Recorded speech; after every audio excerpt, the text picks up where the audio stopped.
That's good. It's going to be the best baked beans you've ever had. Oh, man. Hey, do me a favor. Subscribe if you would. It's not that hard. Just click right down there. Click the little bell so that you get notified. Also, if you would, make sure in your settings that is turned on. Notifications. If not, that's the reason you're not getting notifications on your subscriptions. Folks, also, drop me a comment below if you enjoyed the recipe you're about to watch here. Let's get into it. Oh, yeah. So what we're going to do to start this, got my beans here. That's a pound of navy beans. And I want to brine these, okay? Best way to do beans is to brine them. And the idea here is to introduce sodium to the soak, a long soak, overnight. And what that does is it causes the skin to become quite tender and very pliable. The bean also doesn't split after doing it this way. Don't worry, it won't make the beans salty. That doesn't happen. What it will do is it's going to end up making some beans that are tender and delicious and wonderful. So I can say brining is definitely the way to go. So I'm going to use about two tablespoons of salt here in my water. Just get that stirred in well. All right, beans go in.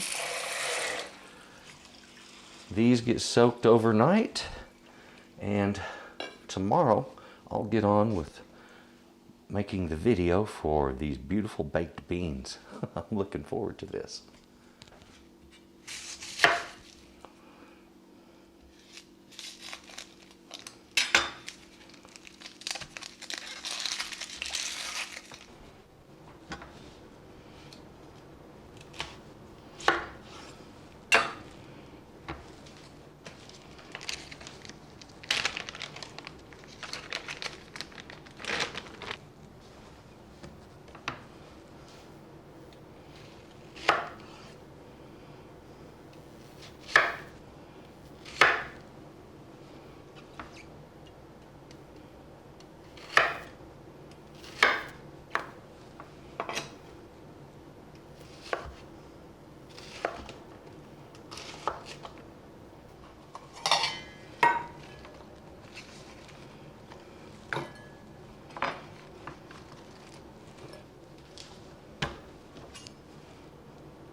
Hello, welcome to my kitchen.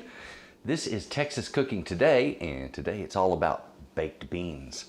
Now, as you've already seen from some of the B-roll that I took and showed you just now, been getting ready for this. It started last night by brining these beautiful beans right here, and that helps to tenderize that skin. In fact, it does wonders. All right, so I've got that going on. I just diced up our salt pork and the onion. The rest of the ingredients are measured out and it's ready to get started. This is not a hard dish to make. In fact, what you've just seen me do, that's the bulk of the work.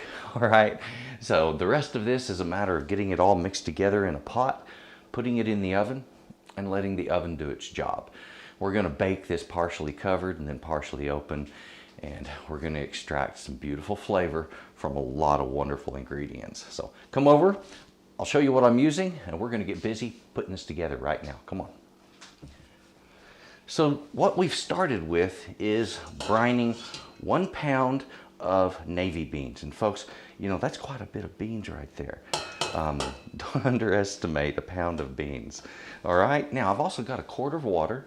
Normally I would say use a medium onion, dice it up, big dice. For this dish, I didn't have a medium onion, I had a large onion, so I used half of it. Okay, now I've got right here a little over 6 ounces of salt pork. That's somewhere between 6 and 8 ounces, I'm guessing. The package I used was a 12-ounce pack, and I took the bigger portion. So I've got it cubed up. Some MSG, I'm going to use just a little of this. I've got some brown sugar, molasses.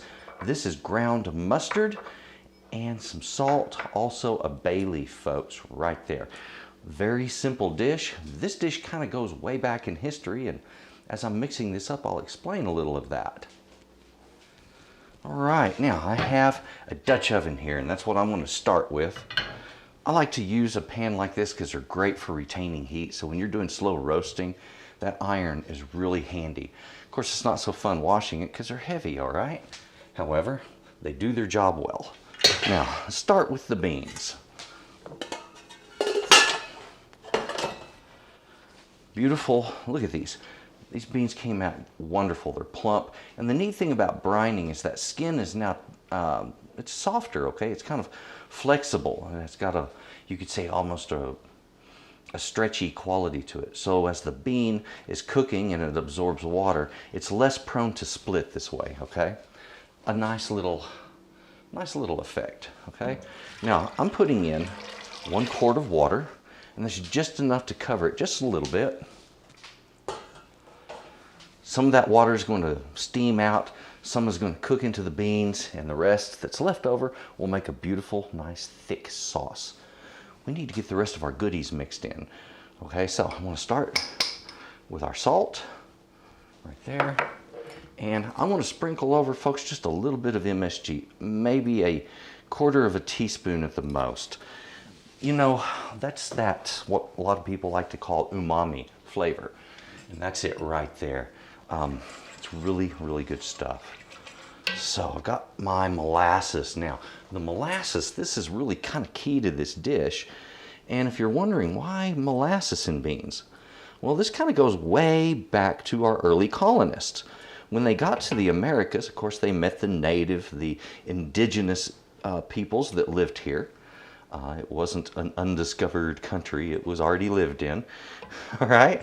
So the natives showed the colonists one of their dishes, and these white beans, these what we call navy beans, they grew native here in the Americas. Okay, so they've kind of been here all along. Now, we've taken what they showed us, which was they would take the beans fresh, and then they would cook them with maple syrup. You see, they were already harvesting maple off of maple trees before the colonists showed up. So that was going on. They were cooking these beans.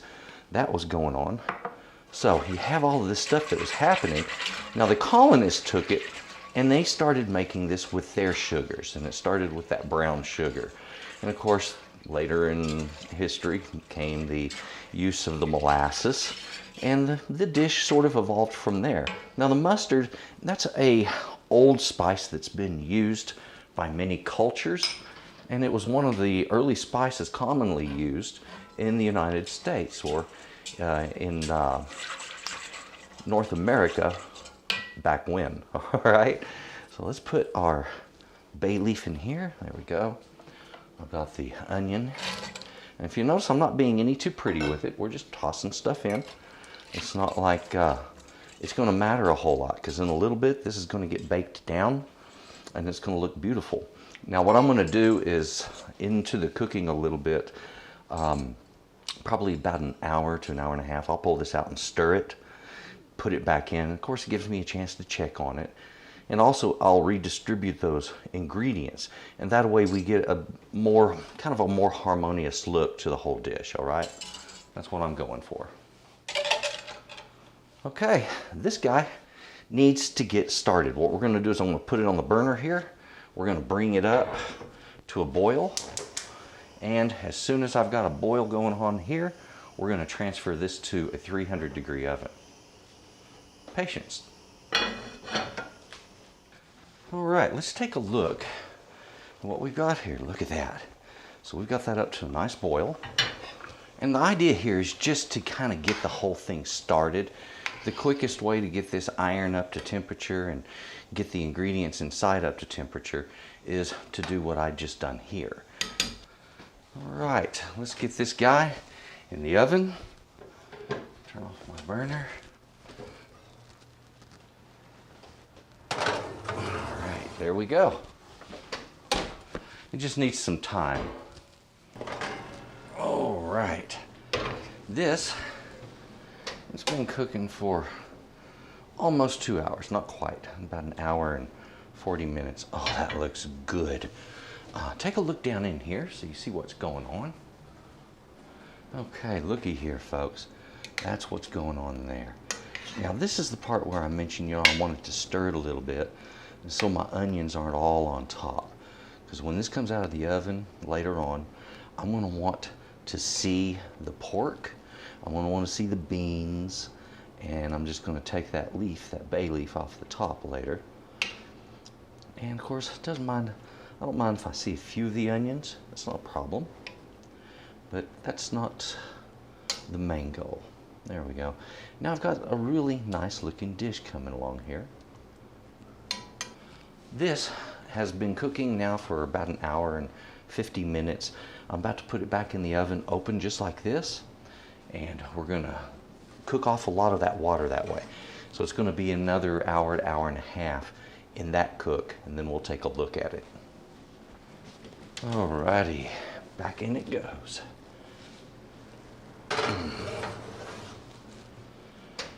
Those beans are already starting to look really, really good. Now I'm going to keep the lid handy because I might need it later. Sometimes, you get that beautiful fond buildup on the sides of a pan, and if you want to keep that, all you have to do is sweat it off of the pan by covering it up after the cook. It loosens the fond. You take a rubber spatula, wipe it off, mix it into the beans, and boom, delicious. All right.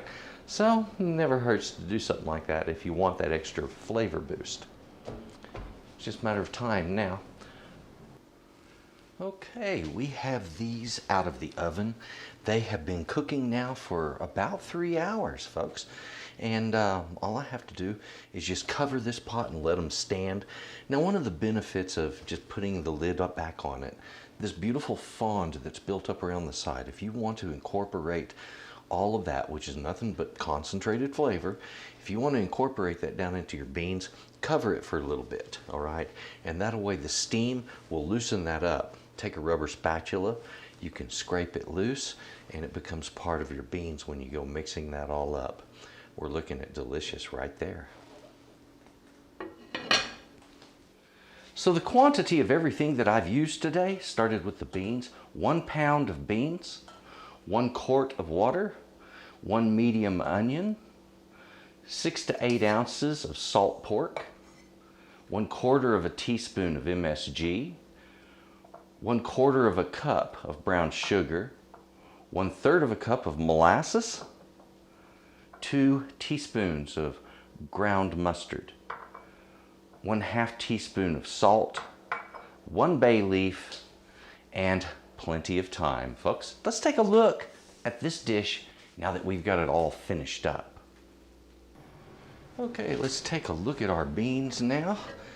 Now, when I put this lid on here, it was not hot, but it has gotten hot just from sitting on this. Watch out when it comes to pots like this. They can fool you that way.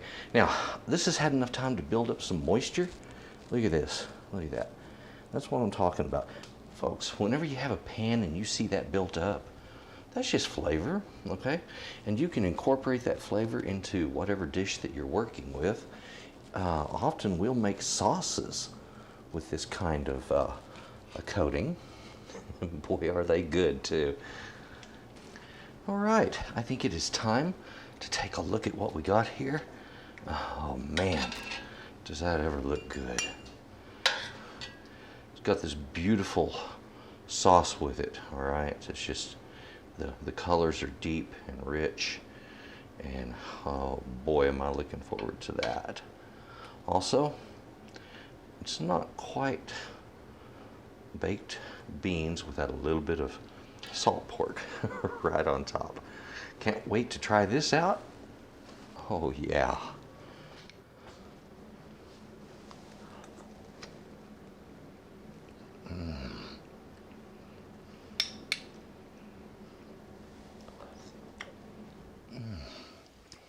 Perfect.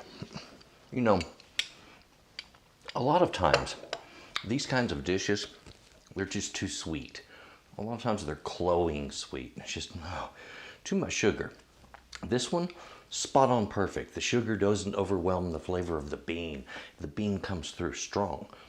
The flavors of the spice and the sugars work perfectly with it. Give this recipe a try, you're gonna love it. And do me a favor, right down below here in the description box, check out those links. I've got links to new things coming up also, so please watch for that. Drop a comment in the comments box if you would. Also, please subscribe if you haven't already done so. And also remember, click the bell so you get notifications. Make sure that's turned on in your settings too. Folks, thank you for watching. Enjoy your beans and have a good day. Bye-bye.